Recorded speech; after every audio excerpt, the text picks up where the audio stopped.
இப்ப நாம மேஷ ராசி முதல் மீன ராசி வரையிலான 12 ராசியினருக்கு இந்த வாரம், அதாவது ஏப்ரல் 19ஆம் தேதி முதல் 25ஆம் தேதி வரைக்கும் எப்படி இருக்க போகுதுன்றதை தான் நம்ம பார்க்க போறோம். அது மட்டும் இல்லாம நேயர்களுடைய சந்தேகங்களுக்கு அவங்களுடைய ஜாதகத்தின் அடிப்படையில் ஜோதிட தீர்வுகளையும் கேட்டு தெரிஞ்சுக்க போறோம். இன்னைக்கு நம்ம நிகழ்ச்சிக்கு நம்முடைய ஜோதிடர்கள் வருகை தந்திருக்கிறார்கள். முதலில் அவர்களை வரவேற்கலாம். முதலாவதாக உதாரண ஜோதிடர் திரு பீமராஜ ஐயர் அவர்கள். வணக்கம் சார். வணக்கம். அடுத்ததாக திருக்கோவிலூர் திரு ஹரிபிரசாத் சர்மா அவர்கள். வணக்கம். நமஸ்காரம். முதலாவதாக மேஷ ராசியினருக்கு இந்த வாரம் எப்படி இருக்க போகுதுன்றதை கேட்டு தெரிஞ்சுக்கலாமா? பீமராஜ் ஐயர் சார் சொல்லுங்க, மேஷ ராசியினருக்கு இந்த வாரம் சாதகமான வாரமா இருக்க போதா, இல்ல என்ன மாதிரியான பலன்கள் காத்துக்கிட்டு இருக்கு? மேஷராசி என்பவர்களுக்கு இந்த வாரம் சாதகமான நல்ல பலன் தரக்கூடிய வாரமாக அமையப் போகிறது. உங்களுடைய ராசியிலே சூரியன் உச்சபலத்தோடு அமர்ந்திருக்கிறது. வாரம் தொடங்கும் போது சூரியனோடு சந்திரனும் சேர்ந்திருப்பார். அதனால் உங்கள் ராசி எப்படி இருக்குன்னா, ஒரு குழந்தை அம்மா அப்பாவுக்கு நடுவில் அப்படியே அந்த குழந்தைய பிடிச்சி கூட்டிகிட்டு போவாங்க இல்லையா, அந்த மாதிரி உங்கள் ராசியை பார்த்துக்கிற மாதிரி இப்போது இருக்குது இந்த மாதிரி சொல்லலாம். ஏன்னா விரயசனி, அப்புறம் 3ல் குரு, 5ல் கேது இருந்து சில சமயத்தில் டிஸ்டர்பன்ஸ் குழப்பங்கள்லாம் நீங்கள் சந்திச்சுட்டு வரும்போது இப்போது கொஞ்சம் உத்வேகமாக இருப்பீங்க. சம்பாரிச்சது எல்லாமே சேர்த்து வைக்க முடியாமல் செலவு தான் ஆகிட்டுருக்கு, எப்போ தான் நான் சேர்த்து வைக்கிறது, இதே போல் எப்பயுமே வருமானம் வருமா அப்படின்ற மாதிரி உங்களுக்கு கேள்விகள் இருந்திருந்தால் இப்போ செலவுகள் கொஞ்சம் குறையும்.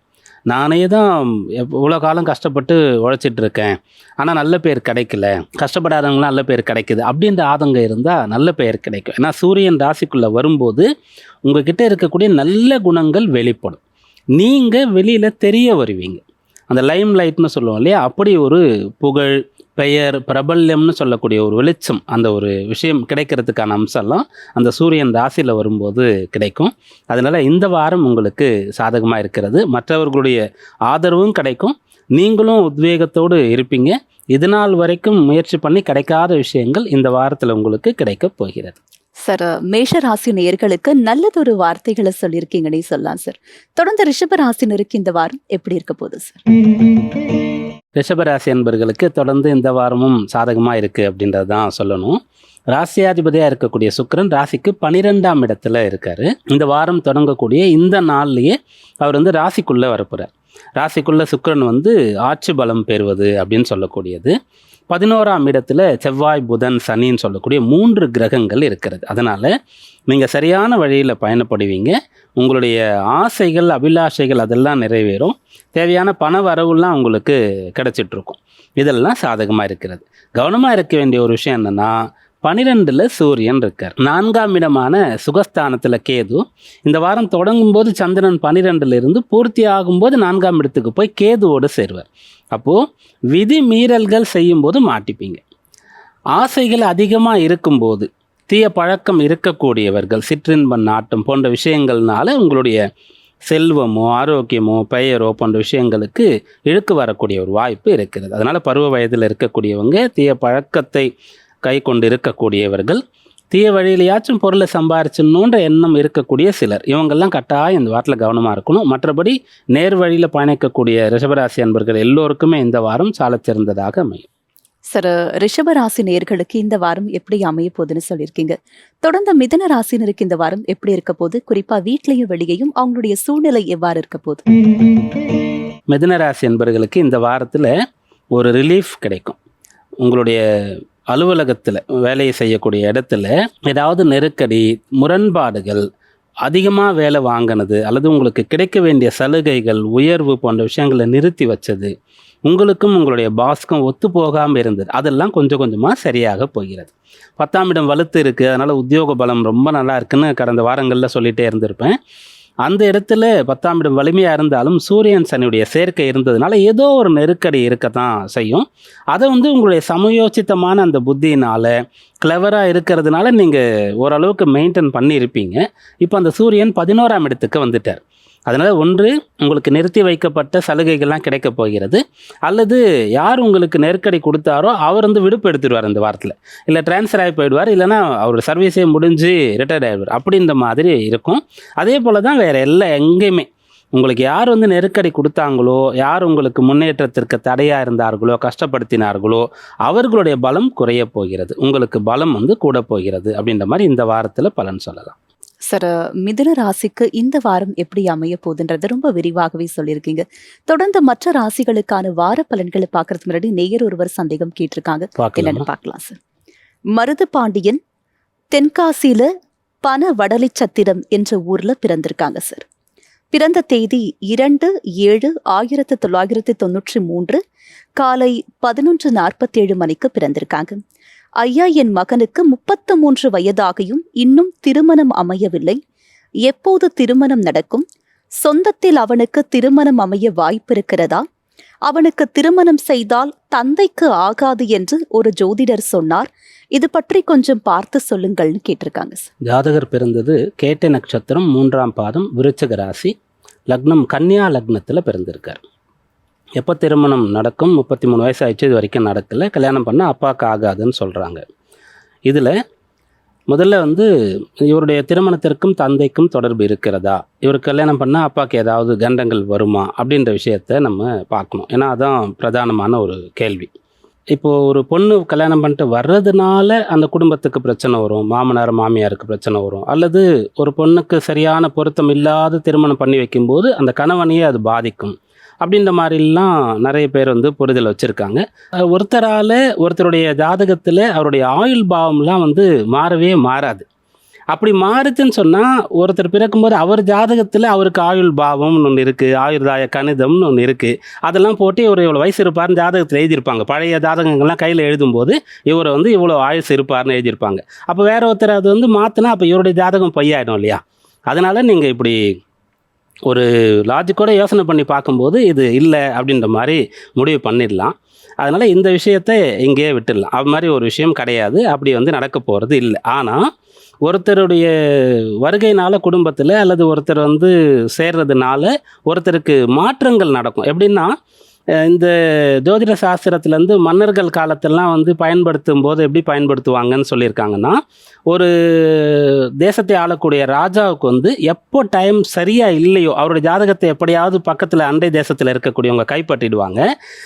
ஏன்னா ஒரு ராஜா பிறக்கிறாருன்னா எவ்வளோ கொண்டாட்டங்கள் இருக்கும், அதெல்லாம் நோட் பண்ணி வச்சுருவாங்க. அவருடைய வீக்கான டைமில் எதிர் நாட்டு ராஜா வந்து அட்டாக் பண்ணுவார்.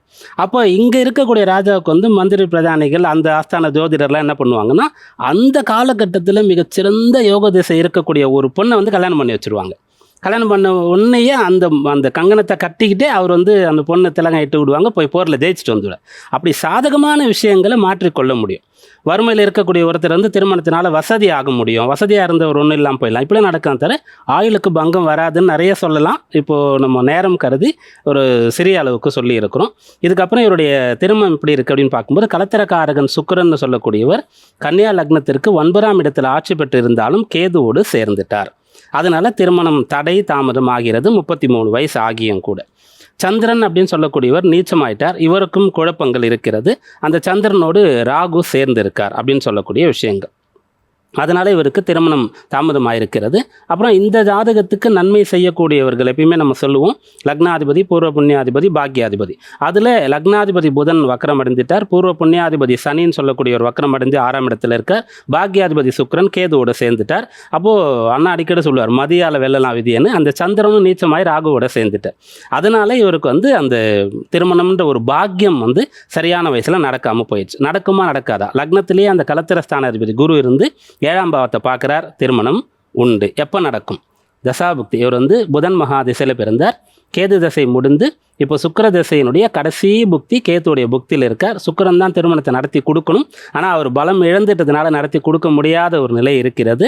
அடுத்து வரக்கூடிய சூரிய திசை அப்படின்னு சொல்லக்கூடியது இவருடைய லக்னத்திற்கு 10ஆம் பாவத்தில் இருக்கிறது. அதனால் இவருக்கு ஒரு வாரிசு வேணும் அப்படின்னு சொல்லக்கூடிய அடிப்படையில் அந்த சூரிய திசை திருமணத்தையும் புத்திரப்பேரையும் கொடுக்கும்னு சொல்லலாம். அது வந்து இவருடைய உத்தியோகம் தொழில் ரீதியாக அமையும் அப்படின்றத சொல்லலாம். சார், இந்த ஜாதகக்காரருடைய கேள்விக்கான பதில் மட்டும் இல்லாம ரொம்ப தெளிவா ஒரு விஷயத்த புரிய வச்சிருக்கீங்கன்னே சொல்லலாம் சார். ஹரிபிரசாத் சார், நீங்க சொல்லுங்க. இப்போ இந்த நேயர் வந்து கேட்டிருக்காங்க, திருமணம் செய்தால் தந்தைக்கு ஆகாதுன்னு ஒரு ஜோதிடர் சொன்னார் அப்படின்னு சொல்லிட்டு. இப்போ ஒரு சில ஜோதிடர் சொல்றாங்க, இந்த பெண்ணை திருமணம் செய்தால் மாமியாருக்கு ஆகாது, இந்த பெண்ணை திருமணம் செய்தால் மாமனாருக்கு ஆகாதுன்னு. இதனால நேயர்கள் கிட்ட ஒரு குழப்பமான ஒரு மனநிலை தான் இருக்கு. அவங்களுக்கு நீங்க கொடுக்கக்கூடிய அட்வைஸ்? அத்தனையுமே தவறான கருத்துக்கள், மூட நம்பிக்கை தான். அதில் எந்த சந்தேகமுமே கிடையாது. நான் மீண்டும் மீண்டும் ஆணித்தரமாக இந்த கருத்தினை வலியுறுத்தி பதிவு செய்கிறேன். மூலம் நட்சத்திரம்னா மாமனாருக்கு ஆகாது, ஆயில்யம் நட்சத்திரம்னா மாமியாருக்கு ஆகாது, கேட்டை நட்சத்திரம்னு சொன்னால் மூத்த மைத்துனருக்கு ஆகாது, விசாகம் நட்சத்திரம்னு சொன்னால் இளைய மைத்துனருக்கு ஆகாதுன்னு சொல்லிட்டு இந்த காலம் இப்போ என்ன ஆச்சுன்னு பார்த்தா, இப்போ அப்படியே டெவலப் ஆகி அது ஆண்களுக்கு இருந்தாலும் ஆகாதுங்கிற மாதிரி ஆயிடுது. மூல நட்சத்திரத்தை ஆம்பளை பையனா ஐயோ மாமியாருக்கு ஆகாது, மாமனாருக்கு ஆகாது, ஆயில்லமா அப்போ மாமியாருக்கு ஆகாதுங்கிற மாதிரி ஆண்களுக்கும் இதை பார்க்க ஆரம்பிச்சிட்டா. இப்போது இதில் வந்து முதல்ல ஒன்று சொல்லியிருப்பா, இல்லை இதில் வந்து கொஞ்சம் அந்த வீரியத்தை குறைக்கிறதுக்காக என்ன சொல்லியிருப்பான்னா, சிறிது காலத்திற்கு முன்னாடி இதில் மூலம் முதல் பாதமாக இருந்தால் மட்டும்தான் மாமனாருக்கு ஆகாது, ஆயில்யம் முதல் பாதமாக இருந்தால் மட்டும்தான் மாமியாருக்கு ஆகாது, கேட்டை முதல் பாதமாக இருந்தால் மூத்த மைத்துனருக்கு ஆகாது, விசாகம் 4ஆம் பாதமாக இருந்தால் இளைய மைத்துனருக்கு, விசாகத்துக்கு மட்டும் 4ஆம் பாதம்னு வச்சுருப்பா. ஏன்னா அவன் கடைசி பையன், இளைய மச்சினருக்கு ஆகாது அப்படிங்கிற மாதிரி அதை வச்சுருப்பா. அது மாதிரி சொல்லியிருக்கா. ஆனால் அதுவும் உண்மை இல்லை. இந்த நட்சத்திர தோஷங்கிறதெல்லாம் கிடையாது. ஒருத்தருக்கு வந்து இன்னொரு, அதான் இப்போ அவர் சொன்னார் இல்லையா, ஒருத்தருடைய ஆயுட்கணக்கை இன்னொருத்தரால் திருமணம் பண்ண முடியாது. மூலா நட்சத்திரம்னா எப்படி சொல்லியிருப்பானா, மாமனாருக்கு ஆகாதுன்னா மூலா நட்சத்திர பொண்ணு வந்தால் மாமியார் மூளை இல்லைம்பா. மாமியார் மூளை இல்லைன்னா என்ன அர்த்தம், மாமனார் இறந்து போயிடுவார்னு அர்த்தம். அப்போது ஒரு நட்சத்திரத்தை சேர்ந்த ஒரு பெண் வீட்டிற்குள்ளே வர்றதுனால நிச்சயமாக அந்த குடும்பத்தில் இன்னொருத்தருடைய ஆயுள் பாதிக்கும்னு சொன்னால் அங்கே லாஜிக்கே கிடையாது, அடிப்படை தப்பு. ஆனால் அது எப்படி வரும்னு சொன்னால், இப்போ மூலா நட்சத்திரத்தை ஒரு பெண் வரான்னு சொன்னால் கொஞ்சம் டாமினேட்டிங் நேச்சராக இருக்கும், கொஞ்சம் பிடிவாத குணத்தை உடையவளாக இருப்பாள். அப்போ இவனுக்குள்ளே சண்டை வரும்னு வேணால் வச்சுக்கலாம். மாமனாரும் டாமினேட்டராக இருந்தால் அவ்வளவுதானே தவிர, மாமியாரும் டாமினேட்டிவாக இருந்தால் ஆயுளத்துக்கும் மாமியாருக்கும் ஆகாதுன்னு வேணால் சொல்லலாம். ஆகாதுன்னு சொல்லலாமே தவிர இவருடைய ஆயுளை அது குறைத்து விடும்னு சொல்லவே முடியாது. அவரவருடைய ஜாதகம் தான் அவரவருடைய ஆயுளை பற்றி பேசும். தயவு செஞ்சு மீண்டும் மீண்டும் வலியுறுத்தி சொல்கிறது, ஆணாக இருந்தாலும் சரி பெண்ணாக இருந்தாலும் சரி, இது எந்த பாதத்தில் பிறந்திருந்தாலும் சரி, அதெல்லாம் இது ஆகாது அது ஆகாதுன்னு சொல்கிறதெல்லாம் கிடையவே கிடையாது. நான் எத்தனையோ ஜாதகங்கள் கலெக்ட் பண்ணியே வச்சுருக்கேன். மூலா நட்சத்திரத்திலேயே மருமகள் வந்து ஆயுள், ஒரே வீட்டிலேயே சொல்கிறேன், மூலா நட்சத்திரத்தில் ஒரு மருமகள், ஆயுள் நட்சத்திரத்தில் ஒரு மருமகள், அவங்களும் முதல் பாதம் தான். எல்லாரும் ஒரே கூட்டு குடும்பமாக 50 ஆண்டுகளை கடந்து வாழ்ந்து கொண்டிருக்கின்ற அந்த ஒரு குடும்பத்தை என்னால் உதாரணமாக காட்ட முடியும். இதே சென்னையிலே இருக்காங்கிறதையும். இதனால்தான் திருமண தடைங்கிறதே வர்றதே தவிர, நம்முடைய தவறான புரிதல், எங்கேயோ யாருடைய வீட்லேயோ ஒன்று ஆயிருக்கும், உடனே அதை வச்சுட்டு மூலன்னா ஆகாது. இப்படி இது கொஞ்சம் கொஞ்சமாக என்ன ஆயிடுத்துன்னா, பூராடம் நூலாடாதும்பா. உடனே பூராடத்தில் கல்யாணம் பண்ணால் ஐயோ அந்த பொண்ணு வந்தால் என் பையனுக்கு பூராடம் நூலாடாதுன்னா மாங்கல்யம் நிற்காதுன்னு அர்த்தம். அப்போ பூராட நட்சத்திரத்தில் பிறந்த பெண்கள் அத்தனை பேருமே கல்யாணம் ஆன உடனே மாங்கல்யத்தை இழந்துருவாங்கன்னு அர்த்தமா? எவ்வளோ ஒரு தப்பான கருத்துக்களை பரப்பி கொண்டிருக்கிறார்கள்ங்கிறதுக்காக சொல்கிறேன். பூராடம் நூலாடாதும்பா, ரோகிணியில் பிறந்தால் தாய்மாமனுக்கு ஆகாதும்பா. அது எப்படி ரோகிணியில் பிறந்தால் தாய்மாமனுக்கு ஆகாமல் போகும்? கிருஷ்ணர் ரோகிணியில் தானே பிறந்தார், அதனால தான் கம்சனுக்கு ஆகலை அப்படின்னு சொன்னால் அப்படிலாம் இல்லை. அவன் கம்சனாக இருந்ததுனால அவனை வதம் செய்தார். அவன் கம்சன், அவன் அசுர குணத்தை உடையவன். நீ தாய்மாமா அசுர குணத்தை உடையவனாக இருக்கியான்னு பார்த்துக்கோ. அப்படி தானே அங்கே வரும் இல்லையா? ரோகிணியில் பிறந்தா மாமாவுக்கு ஆகாதுன்னு சொல்கிறதெல்லாம் டோட்டலி ஹம்பக்கான கான்செப்ட். இது அப்படி என்ன ஆகுதுன்னு பார்த்தோம்னா, ஒவ்வொரு நட்சத்திரத்துக்கும் ஏதோ ஒன்று அந்த எதுகை மோனையாக ஒரு வார்த்தைகளை பயன்படுத்தி கொண்டே இருக்கிறார்கள். புதுசாக ஏதேதோ கிரியேட் பண்ணிகிட்டு இருக்கா. இது அத்தனையும் மூட நம்பிக்கை தான், அதில் சந்தேகமே கிடையாது. இந்த மாதிரி சொல்லக்கூடிய கருத்துக்களுக்கு ஜோதிட நூல்களில் ஆதாரம் என்பதே இல்லைங்கிறது தான் நிஜம். சார், கண்டிப்பா நீங்க சொன்னதை கேட்டதுக்கு அப்புறம் நேயர்களுக்கு கண்டிப்பா இந்த விஷயத்துல ஒரு தெளிவு கிடைச்சிருக்கும்னே சொல்லலாம் சார். அடுத்ததாக, கடக ராசியினருக்கு இந்த வாரம் எப்படி அமைய போது, என்ன மாதிரியான பலன்கள் காத்துக்கிட்டு இருக்குன்றத கேட்டு தெரிஞ்சுக்கலாம். பீமராஜியர் சார் சொல்லுங்க, கடக ராசியினருக்கு இந்த வாரம் சிறப்பான வாரமா இருக்க போதா இல்லையா சார்? கடகராசி அன்பர்கள் இந்த வாரத்தில் நல்ல தன்னம்பிக்கை பெற போகிறீங்க, உற்சாகமாக இருக்க போகிறீங்க, நல்ல பெயர் கிடைக்க போகுது, எல்லா இடத்துலையுமே உங்களுக்கு ஆரோக்கியமாக இருக்க போகிறீங்க, சந்தோஷமாக இருக்க போகிறீங்க. உங்களை ராசிக்கு 10ஆம் பாவம் ஜீவன பாவத்தில் சூரியன் வந்து இருக்கிறது. சந்திரன் ராசியாதிபதி அங்கேயே இருந்து வாரம் தொடங்குறது. அப்புறம் சந்திரன் 11ஆம் இடத்துல உச்சபலம், சந்திரன் சுக்கிரனுடைய சேர்க்கை. அப்புறம் அந்த ராசியாதிபதி சந்திரன் 12ஆம் இடத்திற்கு வந்தாலும் குரு சந்திரனுடைய சேர்க்கை. அப்புறம் ராசியில் வந்து ஆட்சி பலம் பெறுவது. ராசியாதிபதி இந்த வாரம் முழுக்க உங்களுக்கு சாதகமாக இருக்கார். 10ஆம் இடம் சாதகமாக இருக்கிறது. 9ஆம் இடம் வந்து செவ்வாய் புதன் சனி இருக்கிறது. அதனால் இந்த வாரத்தில் உங்களுடைய கல்வி, உத்தியோகம், ஆரோக்கியம், பணவரவு எல்லாமே சிறப்பாக இருக்கும். இது தொடர்ந்து நீங்கள் கடைபிடிக்க வேண்டிய விஷயம் ஒன்றே ஒன்று தான். 9ஆம் இடத்துல அந்த சனியோடு செவ்வாய் புதன் இப்போ சேர்ந்து இருக்கிறதுனால மூத்த சகோதரரோ அல்லது தந்தை தாயோ அப்புறம் உங்களுடைய உயர் அதிகாரிகளோ ஆசிரியர்களோ உறவினர்களில் பெரியவர்களோ உங்களுக்கு வெல்விஷராக இருக்கணும். அவங்க சொல்லக்கூடிய கருத்துக்களை வேத வாக்காக நீங்கள் எடுத்துக்கொள்ளணும், அதை கடைபிடிக்கணும். ஒரு விஷயம் வேண்டான்னு பெரியவங்க சொன்னால் ஏன் எதுக்குன்னு கேட்காம விட்டுடணும். அவங்க செய்யன்னு சொன்னால் நம்பிக்கையாக செய்யணும். அப்படிப்பட்ட விஷயத்தை மட்டும் தொடர்ந்து நீங்கள் கடைபிடிச்சா போதுமானது. இந்த வாரம் உங்களுக்கு ரொம்ப சிறப்பாக இருக்கும். சார், கடக ராசிக்கு இந்த வாரம் எப்படி அமைய போகுதுன்னு சொல்லியிருக்கீங்க. தொடர்ந்து சிம்ம ராசினருக்கு இந்த வாரம் சாதகமான வாரமா இருக்க போதா இல்ல அவங்க கவனமா இருக்கணுமா சார்? சிம்மராசி என்பவர்களுக்கும் இது அனுகூலமான பலன் கிடைக்கப் போகிறது. இதற்கு முன்னாடி உங்களுடைய ராசிக்கு அஷ்டமத்தில் சனி இருந்தார், சனியோடு சூரியனும் சேர்ந்திருந்தார். அப்போ சூரியன் சனியுடைய சேர்க்கை அஷ்டமத்தில் இருக்கும்போது ராசியிலையும் கேது இருக்கிறது. அப்போது உங்களுக்கு ஏதோ ஒரு விஷயம் இயற்கையிலே நீங்கள் இருக்கக்கூடிய ஆற்றலோடு விளங்க முடியாமல் பண்ணுச்சு. உங்களை ஒரு இருள் அடைப்பது போல் உங்களை மன ரீதியாகவோ அல்லது உடல் ரீதியாகவோ பின்னடைவை நோக்கி சந்திக்க வைத்தது. அதிலிருந்து மீண்டு வந்துட்டீங்க. ராசியாதிபதி சூரியன் 9ஆம் இடத்துல, ஜீவனபாவம் 10ஆம் இடத்துல சுக்கிரன், 11ஆம் இடம் லாப ஆதாயத்தில் குரு. இதெல்லாம் உங்களுக்கு சாதகமான அம்சங்கள். அப்போ ராசியில் கேது தொடர்ந்து இருக்க தானே செய்யும். அப்படின்னு சொன்னால் ஆன்மீகத்தை துணையாக கொள்ளுங்கள்.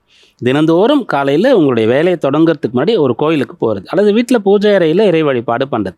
அதெல்லாம் பண்ண மாட்டேன் அப்படின்னு சொன்னால் யாருக்காவது ஏதாவது உதவி பண்ணுறது, ஒரு தர்மம் பண்ணுறது, இல்லைன்னு சொன்னால் ஒரு தியானம் பண்ணுறது, இப்படிப்பட்ட விஷயங்களை மட்டும் நீங்கள் செஞ்சிட்டிங்கன்னு சொன்னால் நல்ல பெயர் கிடைக்கும், உயர்ந்து வெற்றி நடை போடுவதற்கு வழியெல்லாம் கிடைக்கும், வேலை கிடைக்கும், வேலையில் நல்ல பெயர் கிடைக்கும், நல்ல லாபங்கள் சேரும்.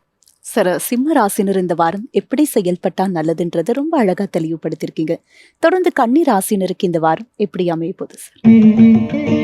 கன்னிராசி என்பவர்களுக்கு வழக்கமான விஷயங்கள் அனைத்தும் சாதகமாக இருக்கும்.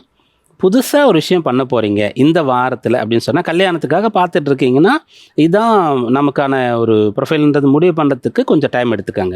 நிறைய விஷயங்கள் திரும்ப அனலைஸ் பண்ணி ரீசெக் பண்ணுங்கள்.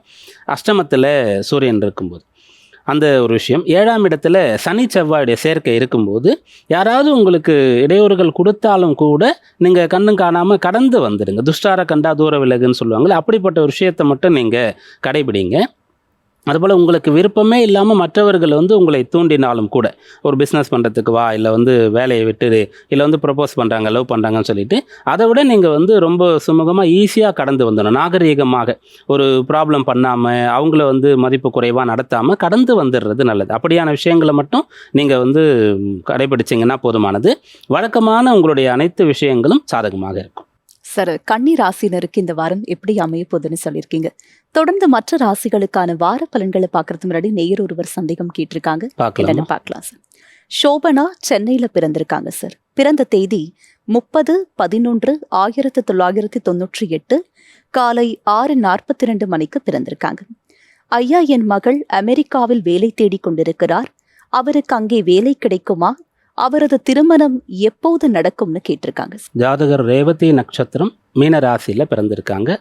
லக்னம் விருச்சிக லக்னமாக இருக்கிறது. 2 விதமான கேள்வி கேட்டிருக்காங்க. அமெரிக்காவில் ட்ரை பண்ணுறாங்க, வேலை கிடைக்குமா, கல்யாணம் எப்போது எப்படி நடக்கும் அப்படின்னு சொல்லிட்டு. விருச்சிக லக்னம், லக்னத்திற்கு 10ஆம் இடம்னு சொல்லக்கூடிய உத்தியோக பாவம், அந்த இடத்துல ராகு இருக்கார். ஜீவனாதிபதி, அந்த ஸ்தானத்திற்கு அதிபதியாக இருக்கக்கூடிய சூரியன் லக்னத்திலேயே இருக்கார். ரெண்டாவது, இந்த லக்ன அதிபதியாக இருக்கக்கூடிய செவ்வாய் லக்னத்திற்கு 11ஆம் இடத்துல இருக்கார். அதனால் இந்த ஜாதகருக்கு வேலைன்றது ஒரு பிரச்சனை கிடையாது. அதில் வெளிநாட்டில் வேலைன்றது பிரச்சனை இல்லை. தாராளமாக முயற்சி பண்ணலாம். அதில் வேலை கிடைக்கிறதுக்கு நிறைய வாய்ப்புகள் ஜாதகத்தில் இருக்குது, கிடைக்கும். வேலையில் பிரச்சனை இல்லை. அவங்க பாட்டுன்னு அதை ட்ரை பண்ணிகிட்டே இருக்கட்டும். ரெண்டாவது கேட்ட கேள்வி கல்யாணம். அந்த 7ஆம் இடம்ன்றது சுத்தமாக இருக்குது, 2ஆம் இடம்ன்றதும் சுத்தமாக தான் இருக்கிறது. சுக்கிரன்னு சொல்லக்கூடியவர் லக்னத்தில் இருக்கார். அந்த சுக்கிரன் லக்னத்தில் இருக்கிறது. சூரியன், சுக்கிரன், புதன்னு சொல்லக்கூடிய 3 கிரகங்கள் சேர்ந்து இருக்கிறது. இது ஓரளவுக்கு பக்கத்தில் தான் இருக்கும். முக்கூட்டு கிரகங்கள் அப்படின்ற மாதிரி இதை சொல்லுவாங்க. 3 கூடியே இருக்கிறதுனால இது தவறு இல்லை அப்படின்னு சொன்னாலும் கூட இந்த 3 கிரகங்கள் ரொம்ப அருகாமையிலிருந்து லக்னத்திலே இருக்கிறது. அதன் பிறகு இந்த ஜாதகத்துக்கு முக்கியமான கிரகங்கள்னு சொல்கிறது குடும்பஸ்தானாதிபதி குரு, பூர்வ புண்ணியாதிபதினு சொல்லக்கூடிய குரு, அவர் கேதுவோட சேர்ந்து இருக்கிறது. சனி இந்த ஜாதகத்தில் 6ஆம் இடத்துல நீச்சம் பெற்று வக்கரம் அடைந்து இருக்கிறது. அதனால் திருமணம் அப்படின்றது தான் கஷ்டப்பட்டு ரொம்ப ட்ரை பண்ணி நிறைய பார்த்து தேடி கண்டுபிடிச்சு பண்ணுற மாதிரி இருக்கும். அது நீங்கள் முழு மூச்சாக திருமண விஷயத்திற்காக பாருங்கள். மற்றபடி வேலை வந்து இந்த ஜாதகருக்கு பிரச்சனையே கிடையாது, தாராளமாக முயற்சி பண்ணுவாங்க, கிடைக்கும். அதாவது வேலைக்கு அவங்க முயற்சி பண்ணட்டும், ஃப்ரீயாக விட்டுருங்க. அவங்களுடைய கல்யாணத்துக்காக நீங்கள் முழு மூச்சாக பார்த்துட்ருங்க, கல்யாணம் பண்ணி வைங்க. தசாபுக்தி எப்படி இருக்குது அப்படின்னு பார்க்கும்போது ரேவதி நட்சத்திரம் புதன் மகா திசையில் பிறந்து கேது பூர்த்தியாகி இப்போ சுக்கிர திசை நடக்கிறது. சுக்கிர திசையில் இப்போ நடக்கிறது குருவுடைய புக்தி. திருமணத்திற்கு இது மிக உகந்த காலமாக இருக்கிறது. சுக்கிரன் லக்னத்திலையும் குரு 4லிருந்து 10ஆம் இடத்தோட தொடர்பு பெறுவதனாலையும் வெளிநாட்டில் நல்ல ஒரு உத்தியோகம் கிடைக்கிறதுக்கான டைம் ஆகும் இது இருக்கிறது. நீங்கள் கேட்ட ரெண்டுமே நடக்கும். ஆனால் கல்யாணன்றது வேலை ஈஸியாக இருக்கும், கல்யாணன்றது கொஞ்சம் டஃப்பாக இருக்கும். அந்த கல்யாணத்துக்கான காலம் இதுதான். அதிகபட்சம் ஒரு வருஷத்துக்குள்ளே கல்யாணம் பண்ணுறது ரொம்ப சிறப்பு. சார், இந்த நேருடைய கேள்விக்கு விரிவான தெளிவான ஒரு விளக்கத்தை கொடுத்திருக்கீங்கன்னே சொல்லலாம் சார். ஹரிபிரசாத் சார், நீங்க சொல்லுங்க, இப்போ வெளிநாட்டுக்கு போகணுன்றது நிறைய பேருடைய ஒரு ஆசை. இதுல ஒவ்வொருத்தரும் வந்து பாத்தீங்கன்னா படிப்புக்காக போவாங்க, இல்ல சுற்றுலா போவாங்க, இல்ல திருமணத்துக்கு அப்புறம் போவாங்க, இல்ல வேலை தேடி போவாங்க. இப்படி தனித்தனியான விஷயத்தை எந்த கிரகம் தீர்மானிக்குது சார்? இது கிரகம் தீர்மானிக்கின்ற விஷயம் இல்லையா, பாவகம் தீர்மானிக்கின்ற விஷயங்கள். உதாரணத்திற்கு நீங்கள் சொன்ன அந்த பாயிண்ட்ஸ் அழகாக பிரித்து சொல்லிட்டீங்க, புரிஞ்சிருக்கீங்க கரெக்டாக.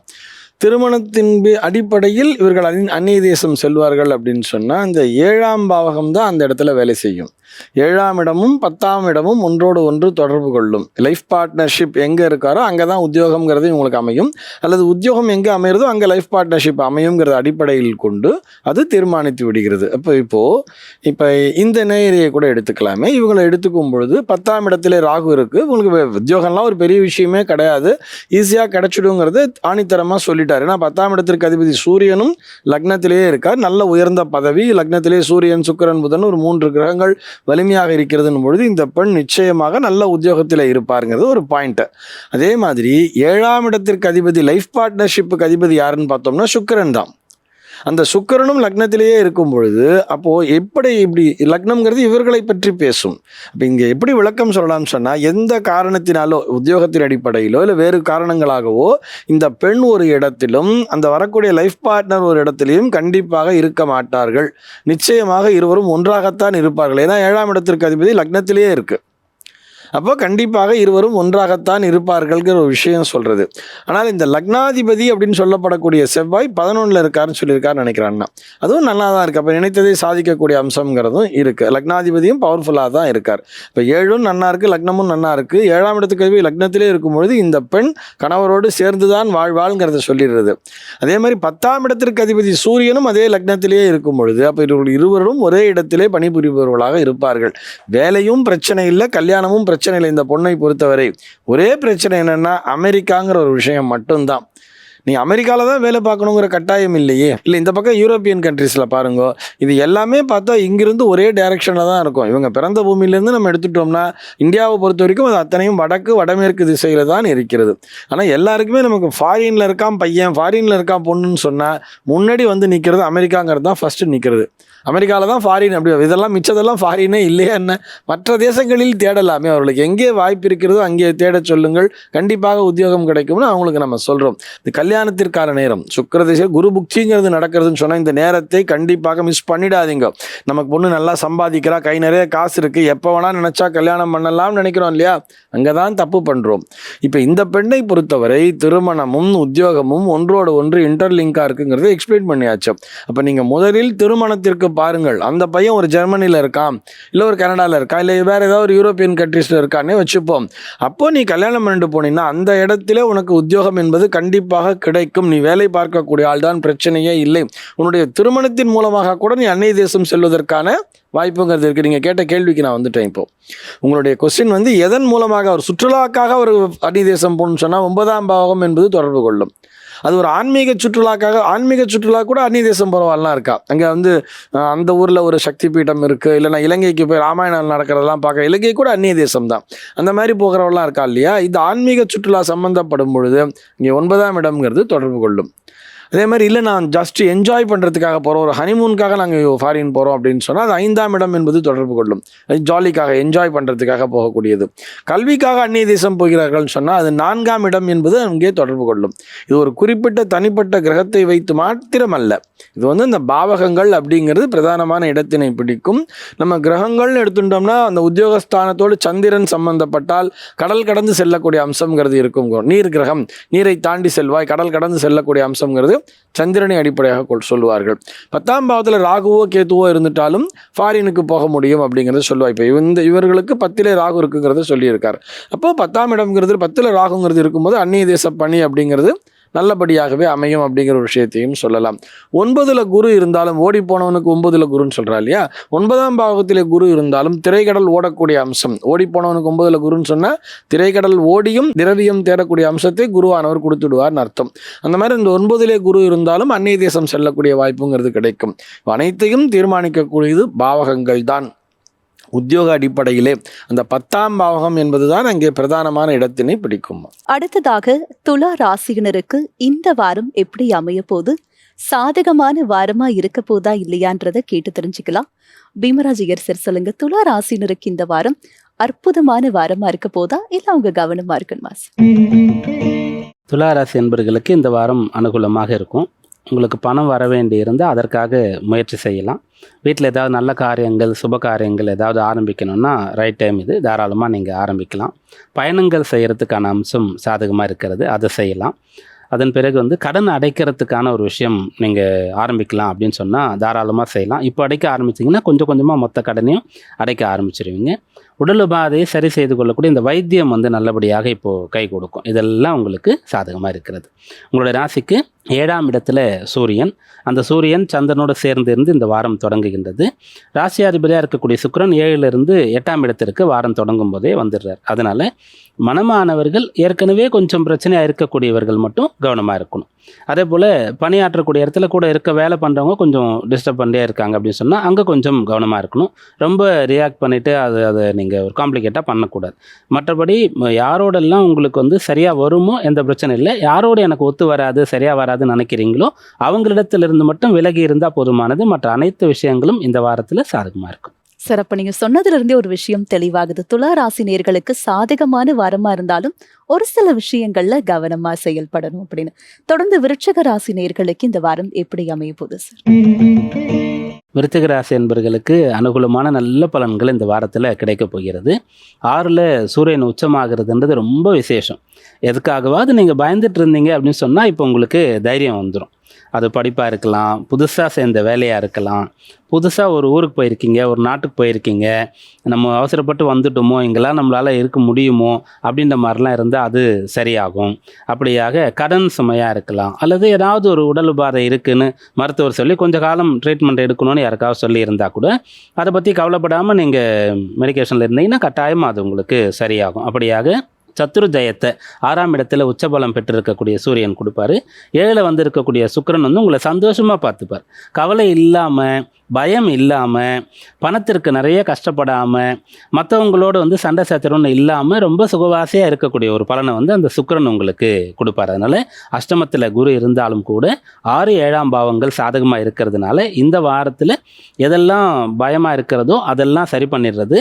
சந்தோஷமே இல்லாமல் நீங்கள் இருந்தீங்க அப்படின்னு சொன்னால் சந்தோஷமாக இருக்கிறது, தேவையான விஷயங்கள்லாம் வாங்கிறது, தேவையான விஷயங்கள்லாம் அனுபவிக்கிறது, அதெல்லாம் சாதகமாக இருக்குது. சார், தொடர்ந்து தனுசு ராசினருக்கு இந்த வாரம் எப்படி அமைய போது, என்ன மாதிரியான பலன்கள் காத்துக்கிட்டு இருக்கு?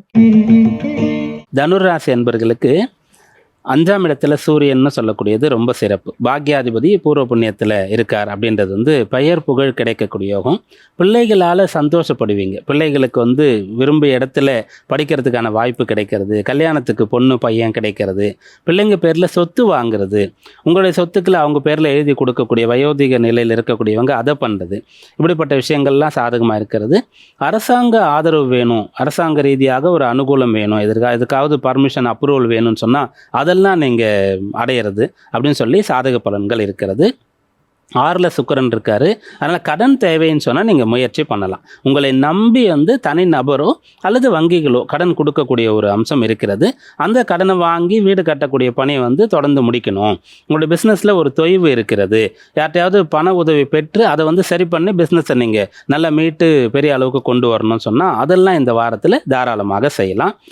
யாராவது இடமாற்றம் செய்யணும் அப்படின்னு நினச்சிட்டு இருந்தீங்கன்னா அதற்கான அம்சமும் சாதகமாக இருக்கிறது. இந்த காலத்தில் நல்லதாக அமையும். அப்படி போகிறதுனால உங்களுக்கு எதிர்காலம் சிறப்பாகவும் இருக்கும்.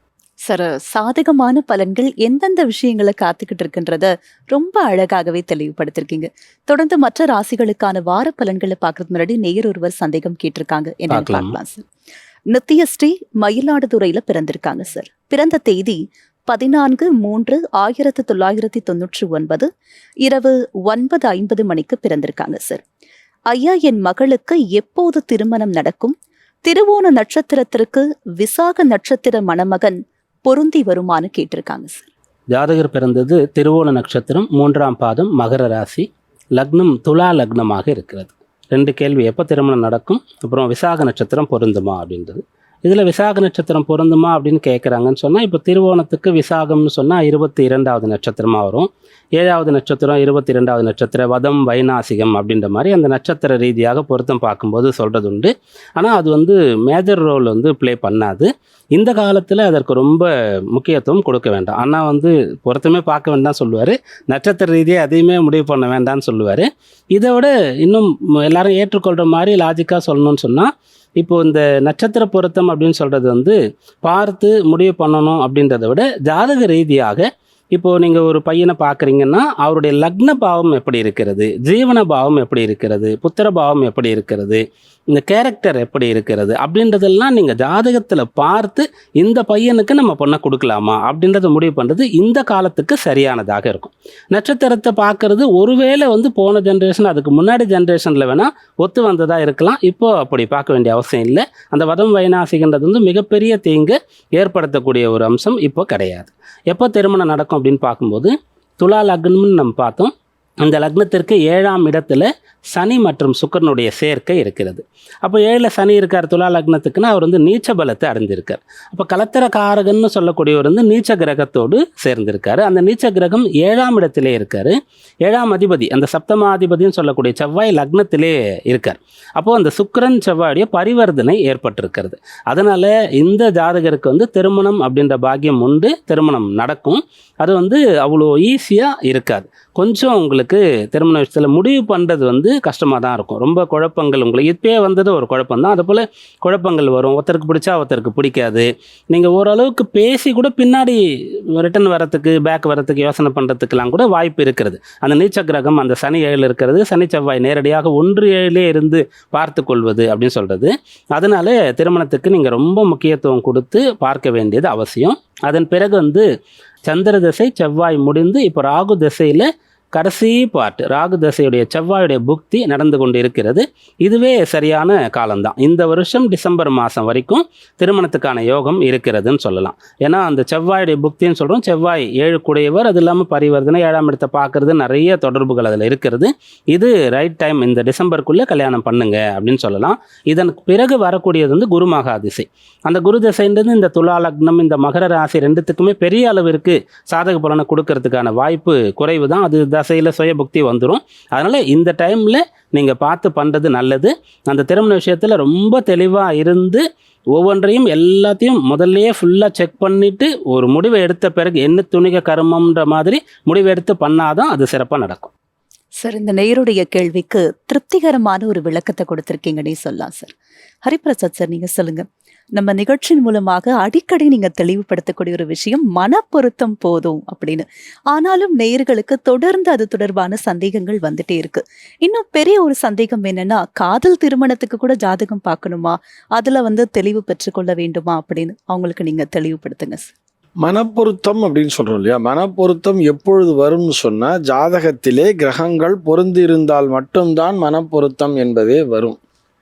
அவங்க 2 பேரும் பார்த்துருக்காங்க, பரஸ்பரம் ஒருவருக்கு ஒருவர் பிடித்திருக்கிறதுன்னு சொன்னாங்க. ஜாதகத்தில் ஏற்கனவே கிரகங்கள் பொருந்தி இருக்கிறதுன்னு தான் அர்த்தம். இப்போ அவர் தான் சொன்னார், அந்த ஜாதகத்தினுடைய லக்னத்தை வாங்கி பாருங்க, ஜாதகத்தை வாங்கி பாருங்க, லக்னாதிபதி எப்படி இருக்கிறார், உத்தியோகஸ்தானம் நன்றாக இருக்கிறார், அவருடைய பலத்தெல்லாம் பார்த்துக்கோ. ஆனால் அவன் மிகப்பெரிய கோடீஸ்வரராக இருந்தாலும் கூட இந்த பெண்ணிற்கு அவன் மேல் பிடிப்புங்கிறது வரல அப்படின்னு சொன்னால் அங்கே கிரகங்கள் பொருந்தவில்லை என்று அர்த்தம். இந்த லக்னத்திற்கும் அந்த லக்னத்திற்கும் செட் ஆகாமல் இருக்கும். அல்லது இப்போ இந்த பெண்ணுடைய ஜாதகத்தில் பார்க்கும் பொழுது 7ஆம் இடத்துல ஒரு சனி சுக்கிரன் காம்பினேஷன் இருக்குன்னு சொன்னால் அந்த சனி சுக்கிரன் காம்பினேஷனில் தான் கண்டிப்பாக பையனுங்கிறவன் வருவான். அது எப்படி சார் சனி சுக்கிரன் காம்பினேஷன் நாங்கள் எப்படி தெரிஞ்சுக்கிறது அப்படின்னு சொன்னால், இப்போ அவங்க விசாகம்னு சொன்னாங்க இல்லையா, அந்த விசாகம் துலா ராசியில் கூட அந்த பையன் பிறந்திருக்கலாம், துலா ராசியிலே பிறந்திருக்கலாம், அவன் பிறந்த லக்னத்திலேயே கூட சனிங்கிறது இருக்கலாம். இப்போ அந்த பையன் துலா ராசியிலே பிறந்து இந்த பெண்ணை மாதிரி இந்த பெண்ணு வந்து ஒரு மகர ராசியிலே பிறந்திருக்கு, அந்த பையன் மகர லக்னத்தை சேர்ந்த பையனாக கூட இருக்கலாம். இந்த மாதிரி இருக்கும் பொழுது கண்டிப்பாக அது பொருந்திவிடும். சனி சுக்கிரன் காம்பினேஷனுங்கிறது அங்கே இருக்கும். இப்படித்தான் லைஃப் பார்ட்னர் வருங்கிறத ஒரு விதி விதிச்சிருக்கு. அதைத்தான் நம்ம சொல்றது. இப்போ நீங்கள் சொல்ற காதல் திருமணம் அப்படின்னு வந்துட்டா கூட அந்த காதல் அப்படிங்கிற ஒரு விஷயம் சும்மா ஏதோ ஒரு இன்ஃபாக்சுவேஷனால வர்றதை நம்ம எடுத்துக்க முடியாது. அதனால் கிட்டத்தட்ட ஒரு 5 வருடங்களாக 6 வருடங்களாக ஒரு 7 வருடங்களாக தொடர்ந்து இந்த பையனை தான் பண்ணுவேன் பிடிவாதமாக 2 பேருமே இருக்காங்கன்னு சொன்னால் அங்கே கிரகங்கள் ரொம்ப நல்லா ஒத்து போயிருக்குன்னு அர்த்தம். அந்த கிரகங்களுக்குள்ளாக ஈர்ப்பு இருந்தால் மட்டும்தான் அதனை இத்தனை வருடங்களாக அதனை தக்க வைத்து கொள்ள முடியும். பொருந்தாத ஒரு இது வந்து நிச்சயமாக வரவே வராது. அது சீக்கிரமாகவே வந்தது அப்படியே காணாமலும் போயிடும். கொஞ்ச நாள்லேயே இது காணாமலும் போயிடும். அதை நம்ம வந்து ஒரு காதல்ங்கிற ஒரு கணக்கிலேயே எடுத்துக்க முடியாது. இது ஒரு விஷயமா. அதனால தான் சொல்லுது, நம்ம எல்லாருக்குமே வந்து திருமணம் அப்படின்னு வரும் பொழுது மன பொருத்தத்திற்கு, ஏன்னா உங்களுக்கு வந்து ஜாதகத்தை பார்க்க தெரியாது, ஜோதிடர்கிட்ட தான் போகணும். அவர் வந்து இந்த தோஷம் இருக்குது அந்த தோஷம் இருக்குது. இப்போ 7ல் வந்து சனி நீச்சமாக எடுத்து, இப்போ இந்த பெண்ணை எடுத்துட்டா கூட 7ல் சனி நீச்சம் அப்படிங்கிறது ஒரு தோஷம்பா. 7ல் போய் சுக்கிரன் உட்காந்துருச்சு, 7ல் சுக்கிரன் உட்காந்து அது காரக்கோ பாவனாசின்னு சொல்லிட்டா அதுவும் சரியாக வராதுன்னு அந்த மாதிரி ஏதாவது ஒன்று சொல்லி கொண்டு தான் இருப்பார்கள். அதனால் அந்த மாதிரிலாம் எதையும் பார்க்காதீங்க. ஏன்னா இப்போ நமக்கு என்ன ஆயிடுச்சுன்னு சொன்னால், இன்றைய தேதியிலே சொல்கிறேன், அது வருத்தத்தோடு பதிவு செய்கிறேன், ஒரு ஜோதிடர் அப்படின்னு வந்தாலே அவர் கண்டிப்பாக ஏதோ ஒரு பரிகாரத்தை சொல்ல வேண்டும்ங்கிற ஒரு எதிர்பார்ப்பு இந்த சாதாரண மனிதர்களிடையே அது அதிகரித்து விட்டது. இப்போ டாக்டர்கிட்ட போகிறோன்னா எதுக்கு போகிறோம், அங்கே போனால் டாக்டர்கிட்ட போனால் உனக்கு உடம்பு சரியில்லை, ஆமாம் உனக்கு அந்த பிரச்சனை இந்த பிரச்சனைன்னு சொல்லி பெரிய மருந்து லிஸ்ட் எழுதி கொடுத்தா தான் பெரிய டாக்டர்னே நினச்சிக்கிறா, ஊசி போட்டால் தான் டாக்டருங்கிற மாதிரி, பரிகாரம் சொன்னால் தான் ஜோதிடருங்கிற மாதிரி ஆகிடுச்சு. ஏதாவது ஒரு தோஷத்தை பற்றி சொல்லிடணுங்கிற மாதிரி ஒரு மனதிலே ஒரு பதிவு வச்சுட்டு இருக்கா. இவாளே ஒரு பயத்திலேயே போகிறாளா, இவாளை அதை யூஸ் பண்ணிட்டு ஆமாம் உனக்கு இந்த தோஷம் அந்த தோஷங்கிற மாதிரி சொல்லிட்டு இருக்கா. இந்த நேயரை பொறுத்தவரை அடியனுக்கு தோன்றிய ஒரு விஷயத்த சொல்கிறேன். இந்த நேயரை பொறுத்தவரை இவருக்கு மிகவும் நெருங்கிய, அதாவது இந்த குடும்பத்திற்கு ரொம்ப தெரிஞ்ச ஒரு குடும்பத்திலிருந்தே தான் பையன் வருவான்னு நினைக்கிறேன். ஏன்னா 4ஆம் பாவத்திற்கு அதிபதி சனி, அந்த 4ஆம் பாவக அதிபதி சனி, 5ஆம் பாவத்திற்கு சனி, பூர்வ புண்ணியத்தை பற்றிலாம் பேசுவார். 4, 5 அதிபதிக்கு அதியான சனி 7ல் போய் உட்கார்ந்துட்டு இருக்கார். ஆனால் நீச்ச பலத்தோடு இருக்கிறது. மிகவும் தெரிந்த அந்த விசாக நட்சத்திரம் அவங்க பொருந்துமான்னு கேட்டிருக்காங்க இல்லையா, அந்த பையன் கூட இவர்களுடைய உறவினரான பையனாகத்தான் இருக்க வேண்டும், அல்லது இவர்களுக்கு மிகவும் தெரிந்த குடும்பத்து பையனாக இருக்க வேண்டும். ஆனால் அவர்கள் கொஞ்சம் இந்த நீச்ச பலத்தை பொருந்தியதாக இருப்பதால் இவர்களை விட அவங்க கம்மின்னு இவங்க நினச்சிக்கிட்டு அவங்களுக்கு எப்படி பொண்ணு கொடுக்கறது அப்படிங்கிற மாதிரி இந்த விசாக நட்சத்திரத்தை ஒரு காரணமாக கொண்டு யாராவது ஒரு ஜோசியர் வந்து இவங்களுக்கு பிடிக்கலங்கிறத தெரிஞ்சுட்டு அவர் சொன்ன மாதிரி இந்த வத வைநாசிகம் காரணத்தை சொல்லி, இது 7வது நட்சத்திரம், இது 22வது நட்சத்திரம், அதிலிருந்து வத வைநாசிகம் சொல்லி அவாய்ட் பண்ணி இருக்கலாம். ஆனால் அந்த பெண்ணிற்கு அந்த பையன் மேலே ஈர்ப்புங்கிறது இருக்கலாம். அதனால தான் அவங்க வந்து பண்ணலாமா அப்படிங்கிற ஒரு கொஸ்டினையும் கேட்குறான். நிச்சயமாக பண்ணலாம். உங்கள் பெண்ணிற்கு பிடித்திருந்தால், அவர் உங்களுக்கு தெரிந்த குடும்பத்திலிருந்து அந்த பையன் இருக்கான், அவங்களுடைய உறவு அப்படின்னு எடுத்துட்டீங்கன்னா நிச்சயமாக நீங்கள் அந்த விசாக நட்சத்திர பையனையே திருமணம் பண்ணலாம்னு சொல்கிறேன். நான் நட்சத்திரத்தின் அடிப்படையில் சொல்லலை. அவர்கள் இவர்களுக்கு மிகவும் தெரிந்த குடும்பத்தைச் சேர்ந்தவர்களாக இருப்பார்கள். இதெல்லாம் தான் நம்ம ஜாதகத்தை பார்த்து தெரிஞ்சுக்கணுமா. 7ஆம் இடம்ங்கிறது எப்படி இருக்குது, எனக்கு தெரிஞ்ச குடும்பத்திலேருந்து வருமா, இல்லை தெரியாத எங்கேயோ ஒரு அசல்லேருந்து தான் வருமானு வந்தால், இந்த பெண்ணை பொறுத்தவரை மிகவும் பரிச்சயமான ஒரு தெரிந்த குடும்பத்திலிருந்து வரலாம். ஆனால் அவர்கள் சற்று கொஞ்சம் இவங்களோட கம்மியான நிலையில் இருக்கிறத வச்சுண்டு இவர்கள் யோசித்து கொண்டு அதற்கு ஒரு காரணத்தை தேடிக்கொண்டு இருக்கலாம்ங்கிறது தான் என்னுடைய ஒரு தாழ்மையான கருத்து. அந்த மாதிரி இருந்தால் அதெல்லாம் தூக்கி ஓர வச்சுட்டு அவர் சொன்ன இந்த வருஷத்துக்குள்ளேயே நீங்கள் கல்யாணத்தை பண்ணிடலாம்னு சொல்லிட்டு ஜாம்னு கல்யாணத்தை பண்ணலாம். அந்த பெண்ணிற்கு எந்த தடையும் இல்லாமல் அழகாக சூப்பராக அந்த பெண்ணுடைய வாழ்க்கையும் மிக அற்புதமான முறையில் அமையும். 5ஆம் பாவத்திற்கு அதிபதி 7ல் இருந்தாலே அந்த பெண்ணிற்கு மனதிற்கு மிகவும் பிடித்தமான ஒரு கணவன் வருவான்னு சொல்கிறது. அந்த பையனும் இந்த பெண்ணும் உயிருக்கு உயிராக இருப்பார்கள். அந்த விஷயங்கள்லாம் அந்த பொண்ணோட ஜாதகத்தில் ரொம்ப நல்லா இருக்கிறதுனால, நேரமும் நல்லா இருக்கிறதுனால உபயோகப்படுத்திக்கிங்கன்னு சொல்றோம். அடுத்ததாக மகர ராசியினருக்கு இந்த வாரம் எப்படி அமைய போது, என்ன மாதிரியான பலன்கள் காத்துக்கிட்டு இருக்குன்றத கேட்டு தெரிஞ்சுக்கலாம். பீமராஜிகர் சார் சொல்லுங்க, மகர ராசியினருக்கு இந்த வாரம் சிறப்பான வாரமா இருக்க போதா இல்ல கூடுதல் கவனமா இருக்கணுமா? மகர ராசி என்பர்கள் இந்த வாரம் முழுக்க கடுமையாக உழைக்கணும். நீங்கள் ஏதாவது வீக்கெண்ட் பிளான்லாம் வச்சுருந்தா கண்டிப்பாக அதை வந்து கேன்சல் பண்ணலாம், போஸ்ட்போன் பண்ணி அடுத்த வாரம் அப்புறம் வேற ஒரு காலத்தில் அதை நீங்கள் பண்ணலாம். சாயந்தரம் சீக்கிரம் வேலையை முடிச்சுட்டு காலேஜ் முடிச்சுட்டு வந்து பொழுதுபோக்கணும், ஊர் சுற்றணும், என்டர்டெயின்மெண்ட்லாம் பிளான் பண்ணியிருந்தீங்கன்னா அதெல்லாம் சுத்தமாக நீங்கள் வேண்டாம்னு சொல்லிடலாம். எதனால் அப்படின்னு கேட்கும்போது, ஆல்ரெடி நம்ம என்ன பார்த்துருக்கோம்னா உங்களுடைய ராசிக்கு 2ல் ராகும் 8ல் கேதுவும் இருக்காருன்னு பார்த்துருக்கோம். குரு 6ஆம் இடத்துல இருக்கார் அப்படின்றது இருந்துகிட்ருக்கு. இப்போ என்ன இருக்குன்னா, அஷ்டமாதிபதியாக இருக்கக்கூடிய சூரியன் சுகஸ்தானத்தில் உச்சபலத்தோடு இருக்கார். அப்போது அந்த சுகத்தை நோக்கி போனீங்கன்னு சொன்னால் கஷ்டப்படணும் அப்படின்றது அர்த்தம். அப்போ அந்த சுகத்தை விட்டு கொடுத்துட்டிங்கன்னா கஷ்டம் இல்லை அப்படின்றது அர்த்தம். அதனால் சூரியன் 4ல் இருக்கார். 5ல் சுக்கிரன் இருக்கிறதுனால அந்த ஆசைகள் அதிகமாகும். ஆசைகள் மிகவும் உங்களை தூண்டும். அதை கண்ட்ரோல் பண்ணிவிட்டு நீங்கள் இந்த வாரத்தில் உங்களுடைய வேலை படிக்கிறதா, வேலை பார்க்குறதா, ஒரு ப்ராஜெக்ட் கொடுத்துருக்காங்க, அதை முடிச்சிட்டிங்கன்னா உங்களுக்கு ஒரு பேர் கிடைக்கும். உங்களுக்கும் தெரியும். இருந்தாலும் எல்லாம் சேர்ந்து வெளில போகிறாங்களே, நானும் போகணும் அப்படின்ற மாதிரி நினைக்கிறது. அல்லது வேறு ஏதாவது ஒரு வாய்ப்பில் ஆரம்பிக்குது, ஒரு நல்ல படம் ரிலீஸ் ஆகுது அப்படின்னு ஏதாவது ஒரு விஷயத்துக்குள்ள நீங்கள் போகக்கூடாது. அதுக்கான தூண்டுதல் உங்களுக்கு கட்டாயம் இருக்கும். அது வேண்டவே வேண்டாம்னு சொல்ல, இந்த வாரம் நீங்கள் தவிர்க்கணும். சுகத்தை விட்டு கொடுக்கும்போது இந்த வாரத்தில் சாதனையை நோக்கி நீங்கள் போக முடியும். சார், தொடர்ந்து கும்ப ராசினருக்கு இந்த வாரம் எப்படி அமைய போகுது சார்? கும்பராசி என்பர்கள் இந்த வாரத்தில் புது முயற்சிகள் எல்லாம் ஈடுபடுவீங்க. இதுக்கு முன்னாடி நீங்கள் எல்லாம் பிளான் பண்ணி செய்யாமல் வச்சுருக்கீங்க, ஸ்டார்ட் பண்ணல, எல்லாமே ரெடி பண்ணிட்டீங்க. இப்போது ஸ்டார்ட் பண்ணுறதுக்கான தைரியம் உங்களுக்கு இருக்கும். பிள்ளைகளுடைய கல்யாண விஷயமா இருக்கலாம், ஒரு வீடு கட்டுறதா இருக்கலாம், ஒரு கார் வாங்குறதா இருக்கலாம், அல்லது ஒரு பிஸ்னஸ் ஸ்டார்ட் பண்ணுறதா இருக்கலாம், வேலை மாற்றமாக இருக்கலாம். அதெல்லாம் செய்கிறதுக்கான தைரியம் வரும். 3ஆம் இடத்துல சூரியன் உச்சமாகி அந்த தைரியத்தை உங்களுக்கு கொடுக்குறார். 4ஆம் இடத்துல சுக்கிரன் ஆட்சி பலம் பெற்று 10ஆம் இடத்தை பார்க்கறதுனால அந்த 4ஆம் இடம் சொல்லக்கூடிய நல்ல விஷயங்கள், வாகனம், வீடு, அதெல்லாம் 10ஆம் இடம் சொல்லக்கூடிய வேலை, உங்களுடைய தொழிலில் முன்னுக்கு வர்றது, 2ஆம் இடம் ராசி அதிபதி இருக்கிறதுனால அதன் மூலமாக பணம் வர்றதுன்னு சொல்லி சாதகமாக இருக்கிறது. தைரியமாக தன்னம்பிக்கையோடு நல்ல முயற்சிகளை தொடங்கி வெற்றி பெறக்கூடிய வாரமாக இந்த வாரம் இருக்கும். சார், கும்ப ராசினருக்கு இந்த வாரம் எப்படி அமைய போகுதுன்னு சொல்லியிருக்கீங்க. தொடர்ந்து மீன ராசினருக்கு இந்த வாரம் என்ன மாதிரியான பலன்கள் காத்துக்கிட்டு இருக்கு? மீனராசி அன்பர்களுக்கு கொஞ்சம் விடுதலை அப்படின்னு சொல்லலாம். ஏதோ ஒரு இக்கட்டான நிலையிலிருந்து மீண்டு வந்திருக்கீங்க அப்படின்றத தாராளமாக சொல்லலாம். ஏன்னா ராசியில் சனி இருக்கும்போது சூரியனும் சேர்ந்து இருந்ததுனால கொஞ்சம் நெருக்கடி. முக்கியமானவர்கள் சப்போர்ட் பண்ணாமல் போயிருப்பாங்க. ஏதாவது நெருக்கடியான விஷயங்கள் உங்களுக்கு உங்கள் தகுதிக்கு மீறி, சக்திக்கு மீறிய பெரிய விஷயங்கள் உங்களுக்கு எதிராக இருந்திருக்கும். முக்கிய நபர்கள், பெரிய மனிதர்கள், அரசாங்கத்தினுடைய சப்போர்ட் கிடைக்காம போயிருந்திருக்கும். இதெல்லாம் முன்னாடி இருந்தது. அது எல்லாத்தையும் உடைச்சிட்டு வெளில வரப்போறீங்க. என்னால் முடியும் அப்படின்னு சாதிச்சு காட்டுறது. ஏன்னா ராசியில் இருக்கக்கூடிய சூரியன் 2ஆம் இடத்திற்கு வந்துட்டார். அப்புறம் 3ஆம் இடமான தைரிய ஸ்தானத்தில் தன்முயற்சி, சுயமுயற்சின்னு சொல்லக்கூடிய ஸ்தானத்தில் சுக்கிரன்னு சொல்லக்கூடிய கிரகம் இருக்கிறதுனால ரொம்ப கிளவராக பிளான் பண்ணி அதை எக்ஸிக்யூட் பண்ணுறது அப்படின்னு சொல்லக்கூடிய விஷயங்கள், சகோதரர்கள் அதற்கு சகோதரர்கள் அல்லது உடன் இருக்கக்கூடியவர்கள் ஒத்துழைக்கிறது அப்படின்ற விஷயம். 4ஆம் இடத்துல குரு இருந்து 10 பார்க்கறதுனால நீங்கள் மிகச்சரியான வழியில் போனதுனால உங்களுடைய எதிர்காலம் சிறப்பாக இருக்க போகிறது. நல்ல தொழில், நல்ல உத்தியோகம் உங்களுக்கு அமைய போகிறது, நல்ல வாழ்க்கை அமைய போகிறது அப்படின்றதெல்லாம் இந்த வாரத்தில் சாதகமாக இருக்கிறது. ராசியில் சனி இருக்கும்போது சனியோடு புதனும் செவ்வாயும் சேர்ந்து இருக்கிறதுனால கடினமான உழைப்பு. மற்றவங்களால இதெல்லாம் முடியாது. அவங்களாம் இப்படிப்பட்ட ஒரு கோர்ஸ் கிடைச்சா படிக்கவே மாட்டாங்க, இப்படிப்பட்ட ஒரு வேலை கிடைச்சா செய்ய மாட்டாங்கன்னா அதெல்லாம் துணிந்து எடுத்துக்கிட்டு சாதித்து காட்டக்கூடிய அம்சங்கள் இந்த வாரத்தில் சாதகமாக இருக்குது. சார், மீன ராசினருக்கு இந்த வாரம் எப்படி அமைய போகுதுன்னு சொல்லியிருக்கீங்க. நம்ம நிகழ்ச்சியினுடைய நிறைவு பகுதிக்கு வந்திருக்கிறோம் சார். இவ்வளவு நேரமா 12 ராசிகளுக்கான வார பலன்கள் மட்டும் இல்லாம நேயர்களுடைய சந்தேகங்களுக்கு விரிவான, தெளிவான விளக்கத்தையும் அழகான விளக்கத்தையும் கொடுத்திருக்கீங்க. நன்றி. நமஸ்காரம். நன்றி. இந்த வாரம் நம்ம நாளை நமதே நிகழ்ச்சியில முதல் பகுதியான அறிவும் ஜோதிடம் பகுதியில தமிழ் ஜோதிடம் பத்தியும் 12 ராசிகளுக்கான வார பலன்கள் மட்டும் இல்லாம நேயர்களுடைய சந்தேகங்களுக்கு அவங்களுடைய ஜாதகத்தின் அடிப்படையில் ஜோதிட தீர்வுகளையும் கேட்டு தெரிஞ்சுக்கிட்டோம். இதே மாதிரி உங்களுக்கும் சந்தேகங்கள் இருந்தா உங்களுடைய பெயர், ஊர், பிறந்த தேதி, பிறந்த நேரம், பிறந்த ஊர், இது எல்லாத்தையும் கீழே கொடுக்கப்பட்டிருக்க வாட்ஸ்அப் நம்பருக்கு மறக்காம அனுப்புங்க. உங்க ஜாதகத்தின் அடிப்படையில் ஜோதிட தீர்வுகளை கேட்டு தெரிஞ்சுக்கலாம். மீண்டும் அடுத்த நிகழ்ச்சியில் உங்களை சந்திக்கும் வரை உங்களிடமிருந்து விடை பெறுபவர் உங்கள் உமா.